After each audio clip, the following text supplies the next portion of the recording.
comments about the state vocational technical system. It's important to understand that vocational technical education at the secondary level in Massachusetts is very different than what you would observe in other parts of the country. In most other places, it's integrated into comprehensive high schools, and it's really not. They're not organized along these regional lines. And what makes Massachusetts unique in this regard is really two things, I think. One is students vote with their feet. Students make these voluntary choices with respect to enrolling in the secondary vocational systems in the state. And so it makes them a little bit like a charter school in the sense that youngsters can opt in or opt out into these schools. And one of the most interesting phenomena that I've observed in the vocational technical schools over the last 20 years is back in the late 80s, early 90s, the buildings were really operated at well below capacity. That the labor market signals these youngsters are getting, the kids' willingness to enroll in these programs are really quite low. And over the last 20 years, we've seen these schools really become very rapid growth in enrollments in them, but also become oversubscribed. The level of demand for these institutions for enrollment at the 8th and 9th grade level has really risen very sharply relative to the number of seats they have. They have come from being sort of the bottom dweller of the elementary and secondary system in the state, becoming really kind of a pretty selective component to this.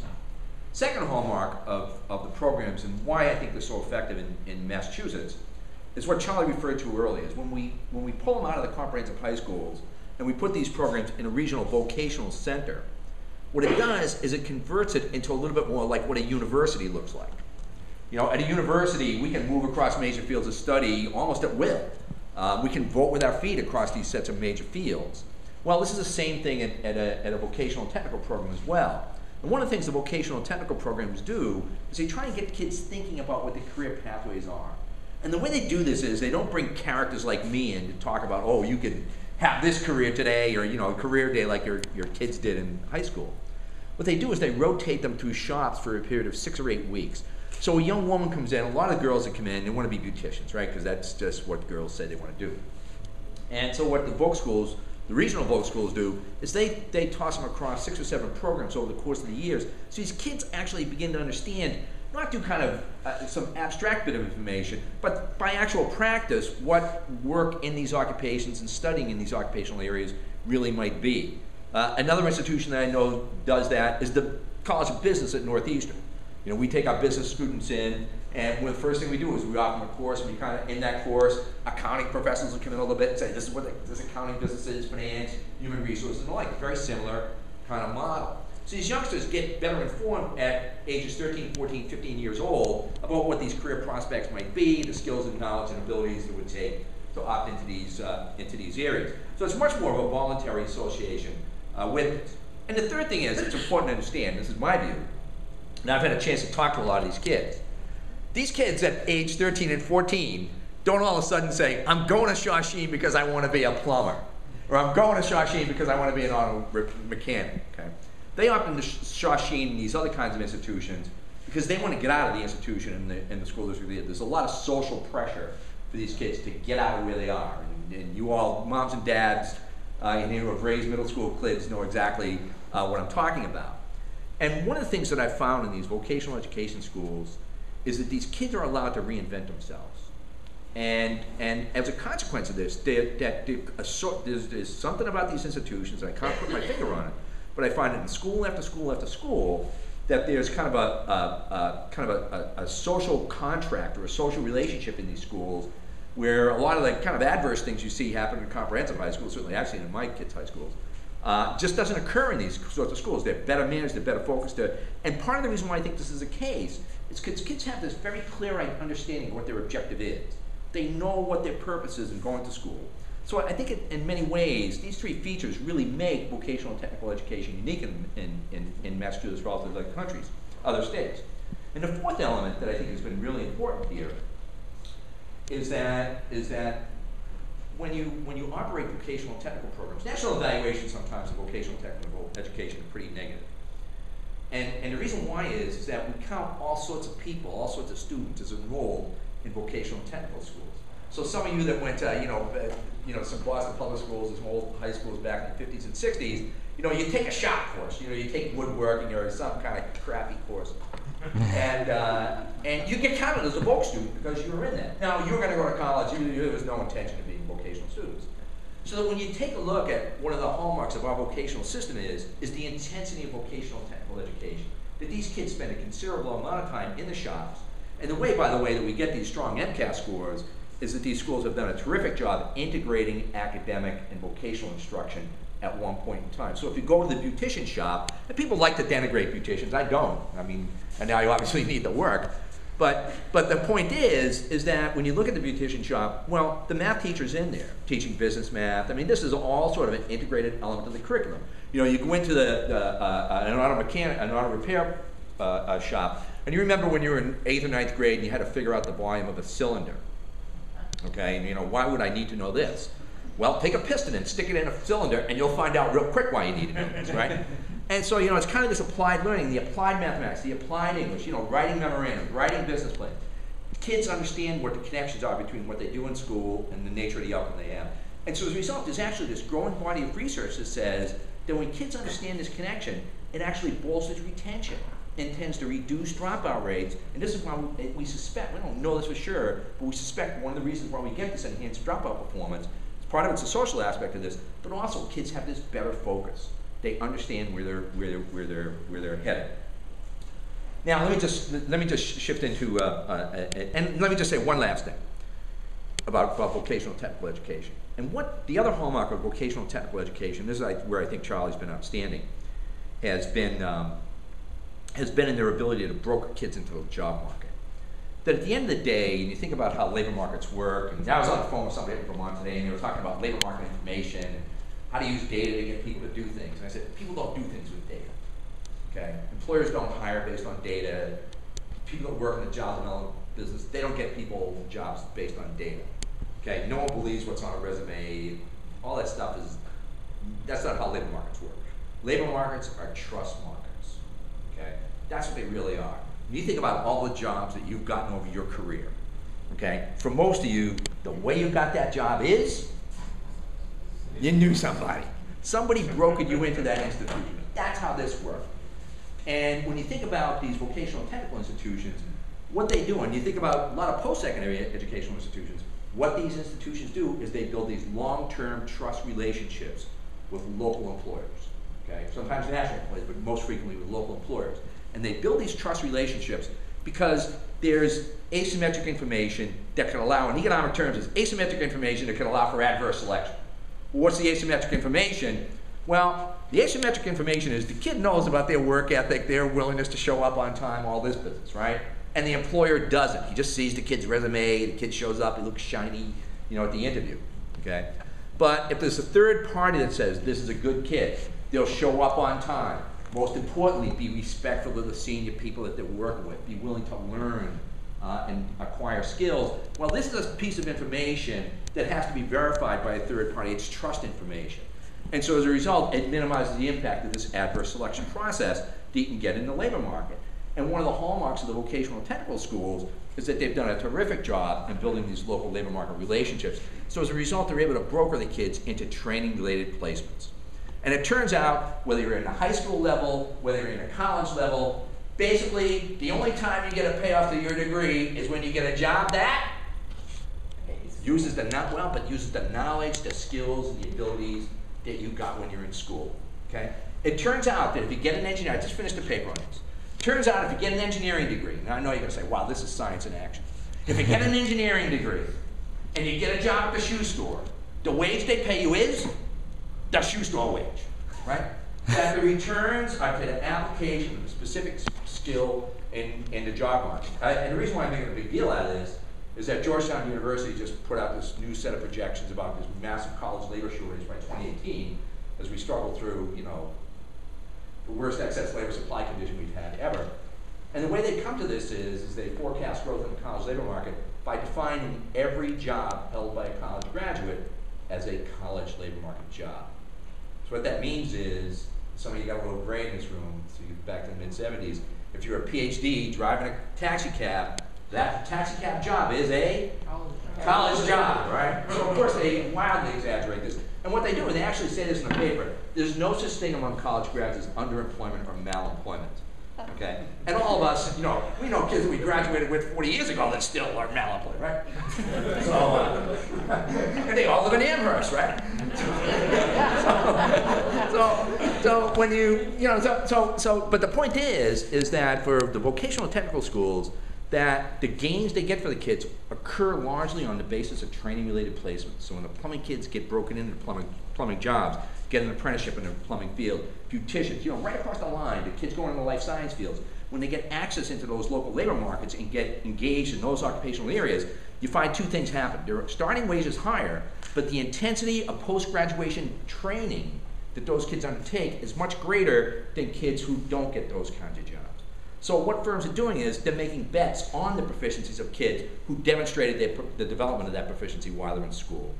So in my view, these kind of trust markets and this ability to broker workers, you know, these young people into the labor market are really the hallmarks of success for these institutions. Now, having said this, I'll begin my talk. And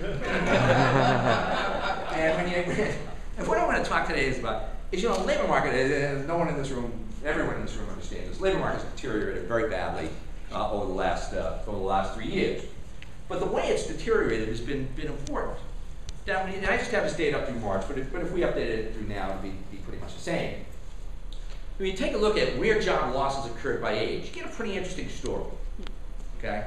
And that among people under the age of 55, okay, all the job loss in the United States was concentrated among 55 and under, okay? And in fact, what we see is employment among 55 and older, okay? I don't think there's any of those out here. But employment among 55 and older during the same period of time rose by 1.5 million people. 1.5 million, okay? So we're clearly substituting older workers for kids. No question, you know, this is going on. And of course, why are these older workers doing this? And the answer is because they get these holes blown in their balance sheets so you drive the Titanic through, right? I mean, their housing values fell, their stock portfolios fell, the needs to go ahead and stay in the job market for an extended period of time really rose. So we saw a lot more retention, but we also saw rising labor force attachment among older workers, particularly people 65 to 74. They started coming back into the job market at actually somewhat higher rates. And how I know this is I fly out of Providence Airport, and when I get down there and I get my donut, I stand in Dunkin' Donut line.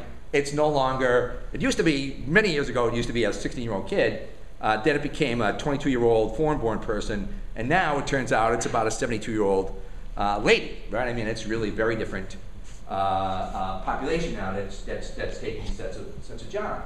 So you can see, and so as this has happened, what's going on is something called the employment to population ratio. The fraction of kids that have a job in the state and in the country has deteriorated very badly. So if you look at 2000, on the left-hand side of this graph, what you see is in the country at any point in time, about 45% of kids were working. They had a job. And in Massachusetts, a little bit higher, about 47. So for 16 and 19-year-old kids, about half the kids were working back at that time. Now, why is it important that kids work? Okay, get some pocket money and just hang out. Well, that may be true, but how old, if I went around this room, some of the older people in the room, and I asked you, how old were you when you had your first paycheck job? Not the paper route, not the babysitting job. First paycheck job.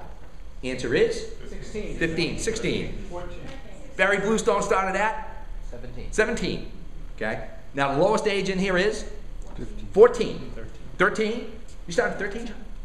There's always a liar in the room. Against my will. Against your will? Mom just booted you right out? No, I had to work for her. You had to work for mom? Oh boy. And that's not certain you're paid either, right? Yeah. So what happens is, and so why does mom do this? Why does mom say, get your butt off that couch and go to work? Well, true, she doesn't want you hanging around the house, but it also turns out that there's a set of fundamental work proficiencies that individuals develop when they go to work. That there are separate economic gains to early work experience that are different than the gains to your productive capacity associated with going to school. Why do you go to school? Well, there's all sorts of reasons, but a big part of the reason is you go to school to enhance your productive abilities, right?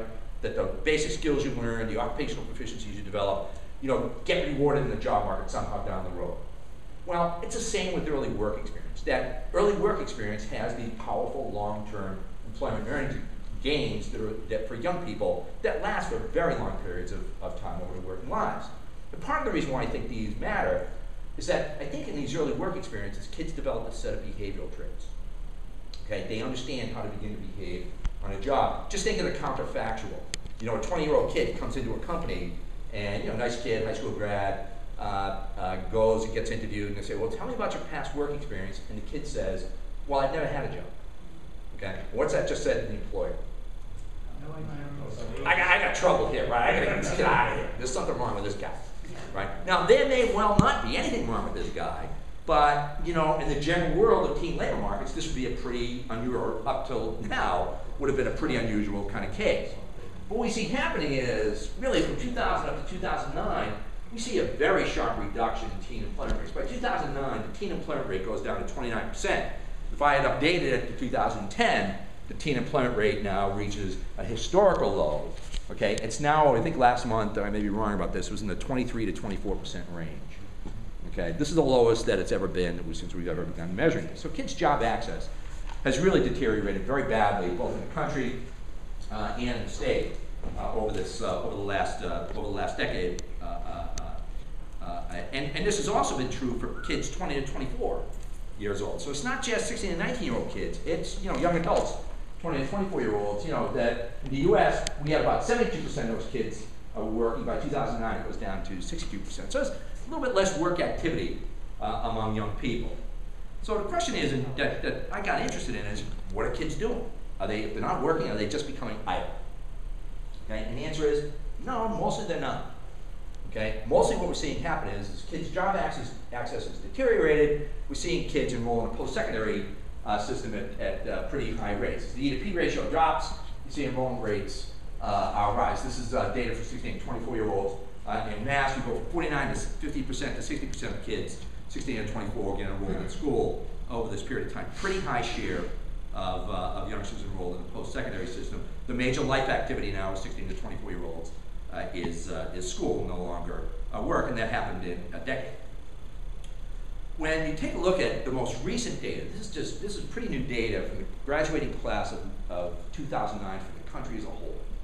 So in 2009, in sort of June of that year, we had about 2.9 million kids earn a high school diploma in the US. Of that, 2 million, 70%, went on to the post-secondary system. Now, if you go back to 1980, we were sending 50%, actually it's 49% of all the high school grads were going on to college. So as the job content of the economy has changed, as the economic returns to college have risen, as job access has diminished, the opportunity cost of going to college has fallen, what we've seen happen is we've got this very sharp rise in college enrollment rates to the point where now we've reached this historical high. As the employment population ratio has reached a historical low, the post-secondary enrollment rate for recent high school grads, brand new high school grads, has reached a historical high. And I don't think this is an accident. And you take a look at the data, and you see a little bit of variability across race ethnic groups, but pretty tight packaging. What you do see along the line is gender gaps. Okay, you see gender gaps in the high school dropout rate, you see gender gaps in the high school grad rate, you see gender gaps in the post-secondary going rate, you see gender gaps in the post-secondary retention rate, you see gender gaps in the college graduation rate. So by the time you get to the bachelor's degree, you got 135 women getting a degree per 100 guys. At the associate's degree level, it's more like 150, 160 women getting a degree. Very big differences for black and Hispanic male-female gaps. They run in the 2 to 1 range, which presents then a whole set of kind of more important social problems really associated around mating and marriage behavior, because it turns out women don't like to marry down, and so as a result, there becomes a shortage of marriageable guys as we get these growing gaps between college grads by gender. But basically, you see, for most of these groups, the college going rate is about the same, except for Asians. The Asian population, tremendously high college going rate, 90% of the Asian kids enrolled in college from the class of 2009. When these kids go, there's still a fair amount of work activity that kids are undertaking. This is data that doesn't actually measure work, it measures their job market attachment. These kids are either working or trying to work. And when you take a look at these data, you see that the 2 million kids are enrolled, about 860,000 of these kids were in the job market. Okay? Now, about a quarter of the kids who were in the job market were classified as unemployed. So only 3/4 of these kids actually had a job. The unemployment rate among these kids is about 25%. That For kids who are enrolled, when you take a look at the data though, for 2-year schools and 4-year schools, what do you see? That the kids in the 2-year schools are twice as likely to be participating in the job market than kids in the 4-year schools. Okay? So there's really something very different about kids in 2-year schools relative to kids who are in the 4-year institutions. And then you take a look and you see, you know, unsurprisingly, big differences in part-time versus full-time behavior on this labor force measure. But I'll let you on a secret, and that secret is you can't explain that 2-year, 4-year difference on the basis of part-time, full-time, because almost all of these entering freshmen, when they go to the 2-year system, they go as full-time students. Almost all of them go as full-time students. That's not what's going on. There's something else happening.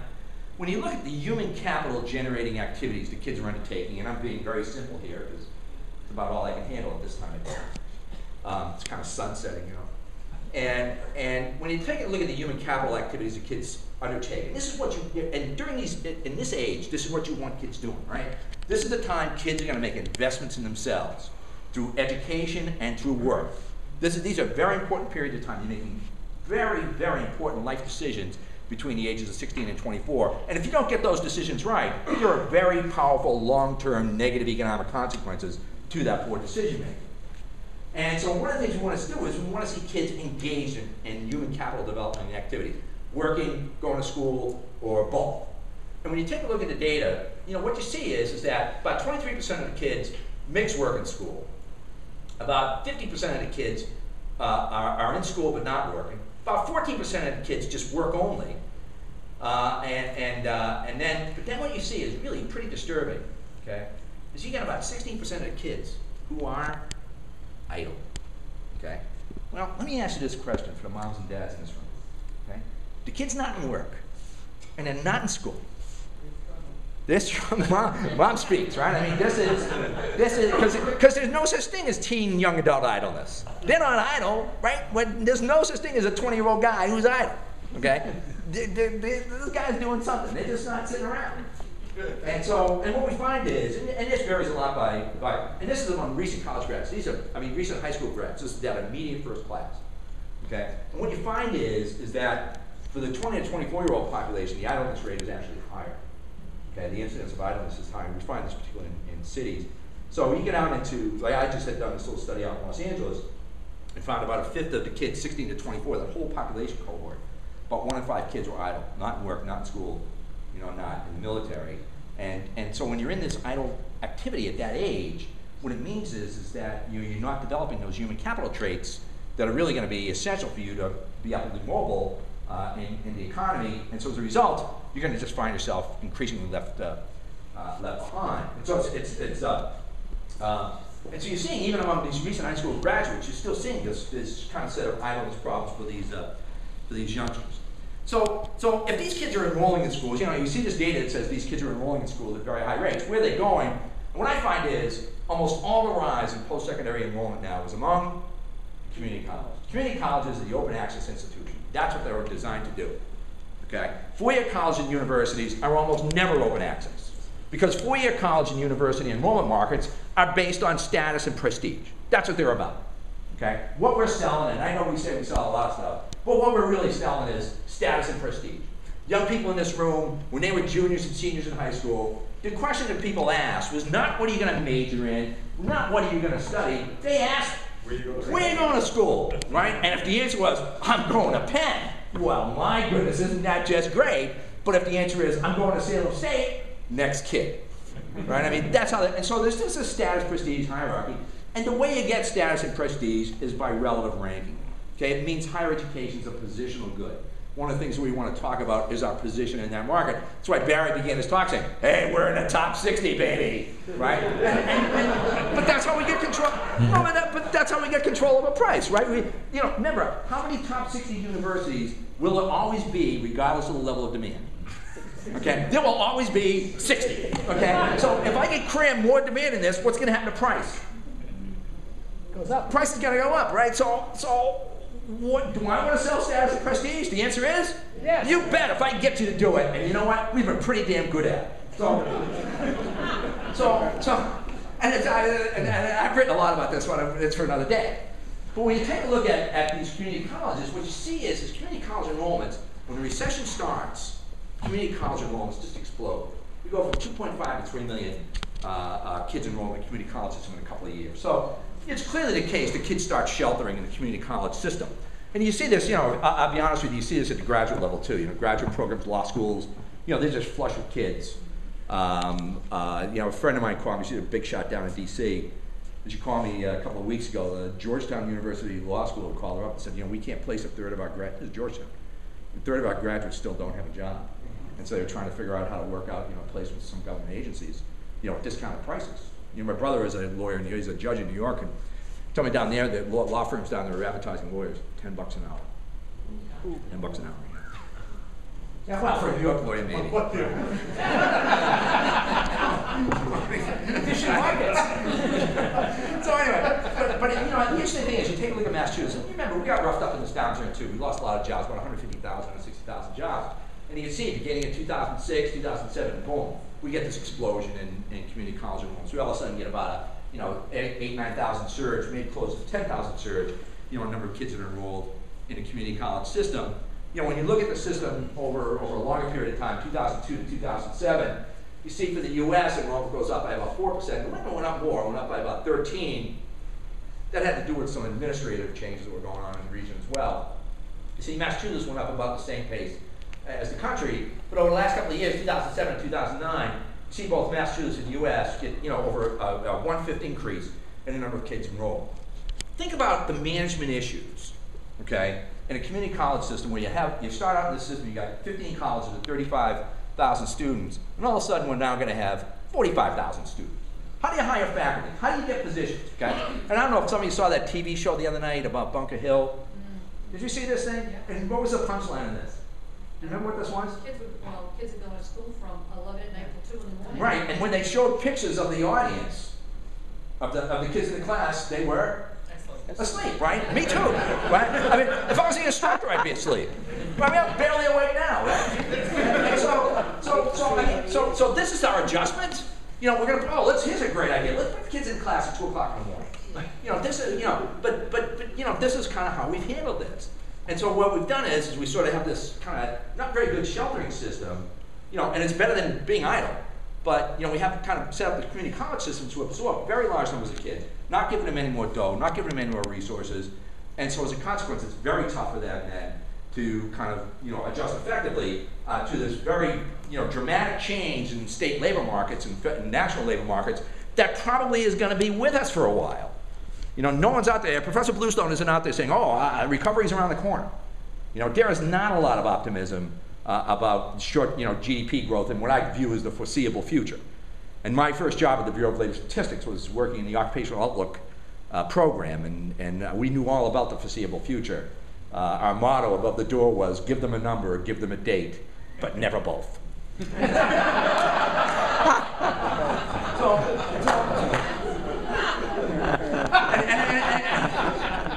I'm going to move along here. Let me just move along because you'll. And so one of the things that's happened now is, and I think Charlie mentioned this earlier, President Obama came out and said, we got to really push, many more kids into the post-secondary system than we have now. He actually wants to raise the number of kids who get associate's degrees. He wants to raise that number by 5 million over the next decade. So that's a pretty tall order. And the reason why that's a tall order is that when you take a look at the community college system now, it graduates fewer than 800,000 kids with the associate's degree per year. So what that means is that we've got increased degree awards at a rate of 60% to meet this goal. Now, who figures we're going to do this? Now, there's two ways to do this, right? One is, we can pump ever more kids into the post-secondary system. Well, we're already up to 70%. Okay, so it's a very, very high fraction of kids going into the post-secondary, into the community college system, post-secondary system. But then the second thing is think about this from an economic point of view. As we bring in additional kids, the law of diminishing returns begins to kick in, right? That the proficiencies of these kids coming in are going to be increasingly weak. Or you maybe suspect that would be a possibility. Whether that's actually true or not, we haven't tested it yet. But that might be one possibility. And so as we try to further increase that enrollment rate, then what that might suggest is we're bringing in weaker and weaker kids putting them in class at 2 in the morning, so that the probability of success might get, diminished, right? I mean, fair, maybe a fair appraisal, and I don't mean to be critical of community colleges, because they have this very, very difficult, set of tasks that they have to undertake that I would not want to have to undertake. And what we find is that in the community college system, there are high rates of access for kids because we have universal access. It's a very unique system in the higher ed system in that it's open enrollment. Okay, we just don't have any standards for enrollment at all. In fact, you can actually be a high school dropout and go to a community college under certain circumstances. Generally, most community college graduates have a high school diploma, but it's not absolutely required that be the case. But there's no admission standards. You think about kids that apply to, kids who are applying to four-year colleges, state system or Northeastern or something like this. When does that process begin? You're way out of it, Chris. It begins the junior year. I mean, of course, that's it. it's all, all the pressure starts then. Senior year, you do the online applications, get your recommendations, all that stuff's all, your ducks are all lined up by November, right? I mean, they're pretty much done. You've got all your recommendations. You've written your essay. You've made up your bogus story about community service. You've done all that. Oh, I changed the world with my community service. And you can see I'm not big on that. You know what I'm saying? Get a kid a job. Let them do their service when they get 58. Okay? I love it when these kids say, "Oh, I'm going to give back." Give back what? What have you got? So anyway, and there's a recognition of this challenge. This guy Rose, he's chairman of the National Council of State Directors of Community Colleges. This is a great title. And when he had this great line, he said, "We have a great capacity for open access, for getting them in. The challenge for us is getting them across the stage to get a certificate or diploma." Community colleges really struggle, with kids, and it varies a lot by state, but community colleges really struggle with getting kids across the stage. One of the things we do is we calculate something called a cohort graduation rate. And what a cohort graduation rate is, it's a measure of the kids who graduated from high school in June of the prior year, the prior fall, the prior spring, June of the prior spring. This is chaotic, right? You can see I'm falling. Okay, but 3 months ago, graduated, and then enrolled in the community college as a full-time student for the first time with an intent to graduate, that they wanted to get a degree or certificate. Okay? So they got to be matriculant, they got to be first time, and they got to be brand new, never in college before. Okay? And so that becomes this cohort of students. And that's a subset of all the kids enrolled in community college, but it serves as the basis then to create a graduation rate. And the graduation rates are then calculated on the basis of the fraction of that entering freshman cohort who actually complete a degree or certificate program within 150% of the normal time to graduation. So in this instance, the normal time to graduation is a 2-year program, so the normal time to graduation would be 3 years. So we calculate the 3-year graduation rate, and what you see is that it hovers in the 20 to 25% range. So that for every 100 kids that enroll in a first-time full-time cohort at a community college in the country, about a fifth of them to a quarter of them will actually end up earning a degree, which means 3/4 of them won't. What that also means is that for people that have that get some college, and I'll show you some data in this in a minute, that when they get some college but they don't get a degree, do they get a big payoff to just going to college without earning a degree? The answer is no. There are big sheepskin effects. Okay, finishing is big. There are very, very strong gains to completing a degree, both at the associate degree level. This is also true at the bachelor's degree level as well. One of the troubling things is that over the last 4 or 5 years, we're actually seeing a little bit of a downward trend in the national graduation rate for community colleges as well. Second thing community colleges will say is, well, we transfer kids. And they do. The entering freshman cohort, somewhere between 15 and 18% of those kids get transferred. But those transfers don't have to be upward. They could be sideways, they could actually be downward. They could be transfers into non-degree granting activities or what have you.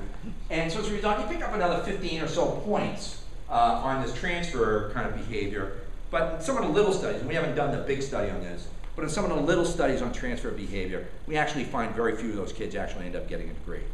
I did a little study in the Boston public school system where I tracked kids out of several high schools into local community colleges, tracked their transfer out of the local community college into the higher ed system. 6 years later, none of those kids had earned a degree. So it's the transfer process is not necessarily an upward mobility or happy story. But even if we kind of accept that, what we basically find, if we said, oh, if we're going to define success in a very generous way and say, everybody that graduates or everybody that transfers, I'm going to count as a success, I still only have a success rate of 40%. 60% of these kids are still, you know, they don't get a transfer, they don't get a degree, they really sort of don't get anything. So the community colleges kind of struggle with this, although there's a lot of variability in the graduation rate across states. You look at a state like North Dakota, South Dakota, and the graduation rate is 57%. It's actually come down a little bit. They were actually, for a number of years, they're actually in the 70s. Why? Why did they just stand out so radically different? And I've been trying to get Charlie out there, because Charlie and I have this little scheme we've cooked up. And this would be my basic recommendation to the government. In South Dakota, the 2-year system out there is administered and operated by the vocational technical system. It's the secondary system. And so what we want the governor to do is take these regional vocational schools, okay, these 32, what do we got, Charlie? 32? 26. Well, we want 32. Plus 3 county. Okay. So, but to take these regional vocational schools and kind of create consortiums around, you know, so taking 3 or 4 schools that are kind of in a local area, okay, create a new board of directors and use that physical facility, okay, to offer associate's degree programs in occupationally specific areas, okay? And so as a result, what it would do is, because what we find is, and some of the research, we're not going to get a chance to talk about it, but some of the research clearly shows that kids who go to occupationally oriented 2-year schools compared to generalized community colleges are much more likely to stay in those schools, are much more likely to graduate those schools, and when they graduate, the economic return they get to their degree is much higher. They do much better. And so as a consequence, and you know, you think one of the institutions that's like this, a funny little school up the street here, which has the worst physical facilities you'll ever see in your life, the Ben Franklin Institute. Okay? I mean, this place is, it's the physical facilities of this place are catastrophic. It's terrible. You feel bad for the kids going there. Okay? And the socioeconomic status of the kids who go into this institution, believe me, is pretty tough. And that when you take a look at the performance of the school, their graduation rate is, okay, it's not 15, it's 45. About 4,500 kids graduate, okay? And part of the reason, and they do a lot of things differently than what you would see in other institutions, but a lot of what they do is around occupationally oriented education. So these young guys that go there, they kind of see the connection between what their institution is doing and the outcome they generate, and they understand the fundamental goal of their institution ultimately is to get them a job, okay? And so the institution, as it serves not only as an educational institution, it serves as a labor market intermediary. It serves both of those functions, and that sends a very different message to students than an institution that says, I'm just here to develop your human capital. I'm not an intermediary for you. You know, you're sort of on your own to get a job, which is, you know, very common in the higher ed system. The higher ed system is, you know, professors aren't about getting jobs. Professors are about the great thoughts, right? Pretty much. Okay, at least that's what they'll tell you. So when you take a look at this, and again, you know, so you see there's some variation across state. Massachusetts does not score very well on this, ranks 35th in the country. You know, on a national assessment, you know, Charlie kind of poked a little fun at the race to the top participation in Massachusetts. But part of the reason why I did is that, you know, when you take a look at the national assessment of educational progress scores for our state relative to other states, and I got a bunch of slides and oh boy with them. But the top state in all of our proficiencies that are measured on a national assessment of educational progress at the 4th grade and at the 8th grade is Massachusetts. So you got to ask yourself, why would we change our standards to match that are used in Florida and Texas, which is really where a race to the top's coming from? Okay, shouldn't it be Texas and Florida trying to figure out what we're doing up here? It's a very funny kind of strategy. I understand why you do it. You got a big hole in your budget. Somebody's offering you waving some dough in front of you. You know, I get that. But at the end of the day, are we going to end up, the price that we pay for that really may not be the performance, you know, that the national standards would, it may not be the case that these national standards really help us raise our proficiencies, and in fact could have some negative effects. I don't know if it will or not, but the case to move towards race to the top, other than getting a few bucks, it doesn't seem to me as terribly compelling. And I don't know, you know, maybe other people would feel differently on this. When you take a look at the 3-year cohort graduation rates, you know, across the individual schools in the state, you see a lot of variability there too. You know, you see schools like Mass Bay has actually got a pretty high graduation rate now. They've really come up a lot. You see Springfield Tech has a graduation rate of 21%. Springfield Technical Community College is a very tough socioeconomic population out there, but the graduation rate is pretty good.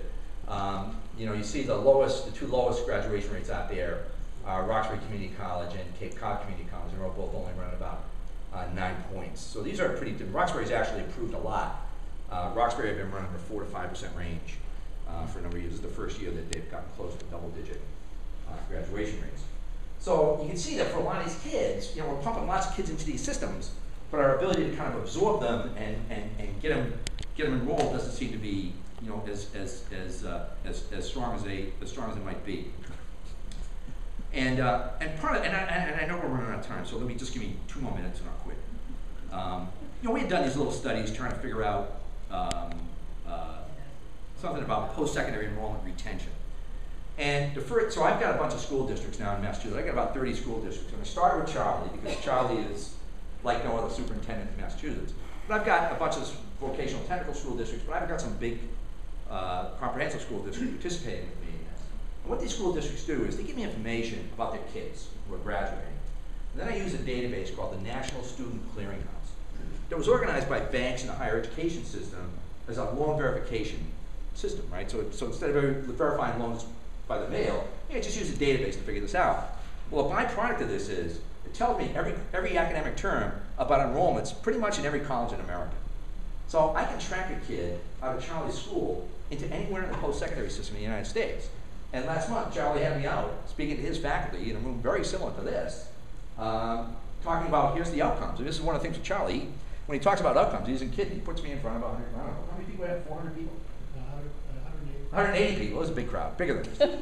I'm Irish. I just, you know, I have this. It's a big number. I say 1 million. I don't know. And but the upshot of this is that there is this kind of evidence-based decision making at the institution. You know, the evidence is made clear, and they know how to adjust the programs because they have some evidence about the nature of outcomes that they're generating for the kids. Well, so part of what we've done is we've tracked these kids into the post-secondary system, but we can account for a couple of things. We can account for their socioeconomic background. We can account, because that's going to influence the likelihood you're going to, get retained in college. We can account for some in-school behaviors. One of the little data points Charlie put up there was attendance. Okay.